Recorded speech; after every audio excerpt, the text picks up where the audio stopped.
So there are some crazy things happening in this market today that a lot of sellers that I work with or that I see are either not seeing or not trying to grow accustomed to. Now, here's the thing. In any market, there are some ebbs and flows and peaks and valleys and troughs or whatever you want to call them. And we are in one of those troughs right now where the market is on a downward trend. Now, here's the thing. If we're taking a look at the market over the last 40 to 80 years, right? The scary thing is when things start to come down, people start to panic. However, we have to understand that things come down all the time, but it's still on an upward trajectory. The home that you're trying to sell for $700,000 was worth $400,000 or $500,000 3 years ago. So just because you can't collect all 800,000 of it, it does not mean that you're still losing in the real estate market. It just means that you're collecting a little less than you would in 2022 or 2023. So the biggest thing that is stopping a lot of our sellers from selling their homes today, which they love to blame the real estate agent, they love to blame the market, they love to say that, oh, my agent could have been doing open houses or more of this or more of that. But the reality is, your agent can do 1,000 open houses if your home is priced at the peak of the market or still on the high end of the market where the market's just not there anymore currently. The home's going to be sitting for quite a while. Now, here's the mentality to that. A lot of the buyers are out there, especially a lot of the buyers that I show, and they're asking me, why did this home sit on the market for the last 400 days? And I'm looking at things, I'm doing research, I'm seeing that the home's actually valued right where they're asking, and it has been for the last 6 months. A lot of the issues start with how you initially put the home on the market. You see, when you put a home on the market, your first 15 days are critical. Rather 14, but same thing. So your first 2 weeks are critical on the market because it takes a lot to create a first impression on a home. And when it's out in the market and it's fresh and it's in everybody's inbox and everybody is looking at it, and you have maybe 500-600 views on the property and no movement on it, chances are is because the market might like your home. However, they're not ready to pay those prices yet. Or again, especially since we had 2022, 2023 come out and homes are appreciating maybe 30-40% more than what they are worth, and people are paying those prices. And now that 2024 is out and we're seeing that some of these homes are selling at 2021 prices, so there's still appreciation to be had. It's just not the tippy top of the market. Is that such a bad thing? Well, let's run this scenario. We have a few sellers that we're working with, personally myself, and they bought a home for, say, $700,000. They paid $695,000 for this house at the top of the market, and now they're trying to upgrade their property. So it's a beautiful home to begin with, but it's just not enough room. They're trying to upgrade to get a bigger space for their son and their kids to play around, and now they're trying to upgrade. However, they tell me, Alex, I will not take a dime less than my house current that I paid for my house. And I say, hey, that's great. However, if you're not willing to take a dime less than what you paid in 2022, how long are you willing to keep this house? Well, I don't want to have it for more than 6 months to a year. Well, that's when we have to come to some kind of compromise here. Because the homes that were purchased in 2021, 22, even some in 2023, were well above the normal market rate, which is understandable. Because I do have people that have purchased in 2022 and now they wanted to sell the home because now there's more availability on the market, and now they want to purchase what they really wanted to buy in the first place. It's understandable to take a little bit of a price cut, a little bit of a loss. There's nothing wrong with that. Now, here's why there's nothing wrong with that. One, on the one aspect, if you're looking at cost versus value, it sucks to lose. You don't want to sell your home at, $25,000 less than what you paid for it. Wow, whatever that truck is, they ran over something heavy. You don't want to sell your house $20,000, $30,000 less than what you paid for it. I totally understand. However, homes are trading like the stock market. One day that stock is worth $200. The next day that stock is worth $230. You bought at $230, and now that the stock is trading back at the $200 mark, you're asking if there's anybody out there in the market that is still willing to give you $230,000 for a stock with a lot of availability when it's only worth $200. I understand that it sucks. Trust me, I get it. Nobody wants to take a loss. However, if we're able to negotiate on the next home that you purchase $20,000 or $30,000 under their asking price, would that not nullify whatever loss that you currently have and even the game out? Some sellers understand that, some sellers don't. The sellers that understood that are now, they understand that they took a little bit of a loss on the home that they sold. They got a win on the home that they purchased. And you know what? They are building equity in the home that they are currently living in.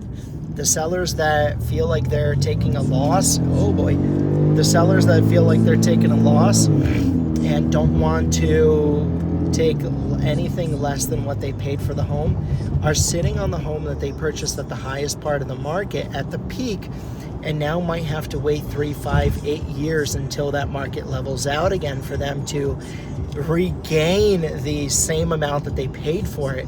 So it becomes a little bit of a game. It becomes a little bit of a, what is it that you're truly looking for out of today's market?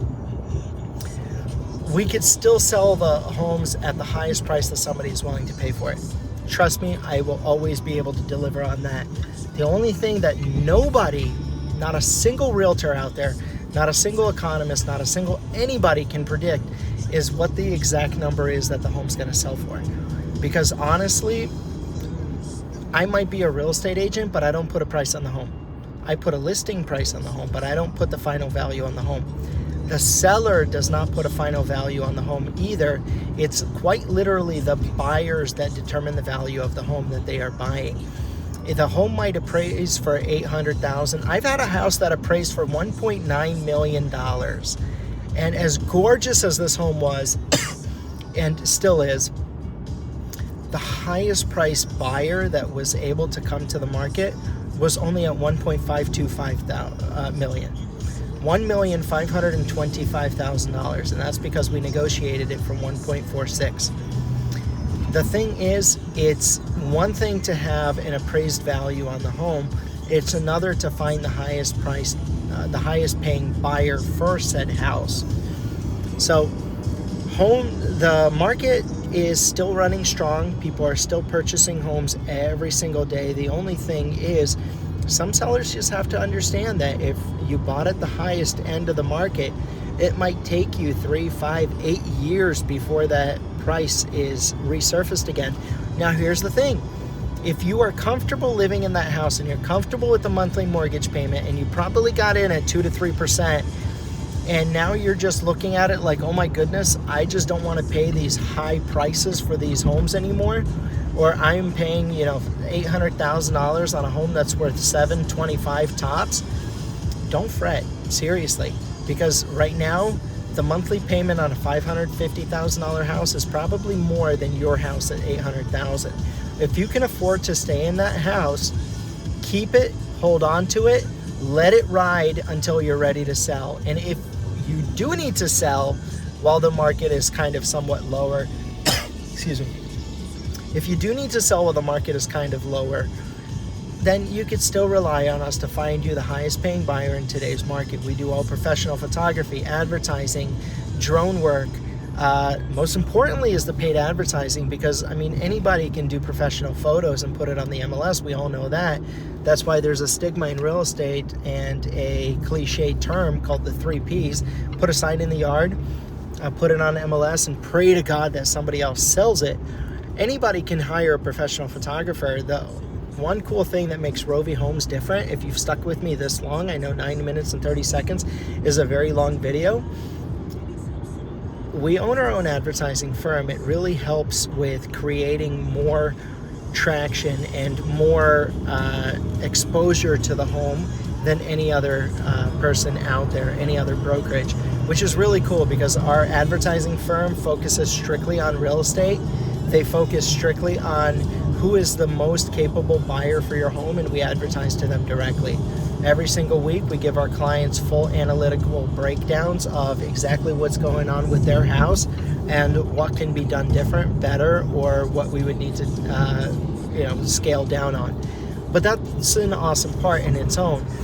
The biggest question is, what is going on in your life today that you need to sell the house, and who do you want to hire, knowing that you can pay relatively the same amount to the majority of the brokerages? Are you going to hire just anybody, or are you going to hire somebody with a proven track record to be able to get you the highest price possible? Now, I'm going to try to give out as much market insight and market data as I can. I'm going to give a lot of my thoughts out and what's kind of going on in the market so people understand it a little bit better, or at least see things for how the market currently is behaving, because that's an important part. Like I said, right now is buying season. It's not selling season. It's selling season for those who have to sell, and trust me, we'll still find the highest paying buyer for you. It's buying season for those who understand that the market has shifted and is wanting to find something at a little bit of a discount in comparison to where the market height is. If you have any questions, or if there's anything that you would like me to cover, go over, which is ideally the same thing, but if you would like me to answer any questions, or if you have any thoughts of your own that you think, aside from me making a video while driving, if there's anything that you would like to add or want me to add, just put a comment down below, click the like button, subscribe or follow if I put this on YouTube, and hopefully we'll create this as a nice little chat channel for people to be able to discuss their reviews as to what's going on. Actually, I do want to cover something. There's a lot of people that keep telling me, like, what's going on in the market is fully greed. I get it. I totally get it. I am a divorced single dad, and trust me when I tell you, it is not a happy feeling knowing that I might be purchasing my first solo house at over $500,000. I totally get it. My partner and I don't know if how things are going to go, but it is a scary feeling. So you are not alone. I'm in the same boat as you are. Everybody is in the same boat, unless they bought earlier and now making tons of equity. But here's the cool thing. There are thousands of people moving into Florida every single year. The economy is still going up. It's not going anywhere. It might take a little dip, but it's still going higher and higher. If you don't believe me, take a look at the maps, take a look at the graphs. I will try my best to link some of this stuff down below. If not, feel free just to Google Southwest Florida economy. Stay away from the media, the national news type of stuff where they're telling you the sky is falling, blah, blah, blah. There are graphs and statistics that show otherwise. Be blessed, and I'll try to upload another one soon.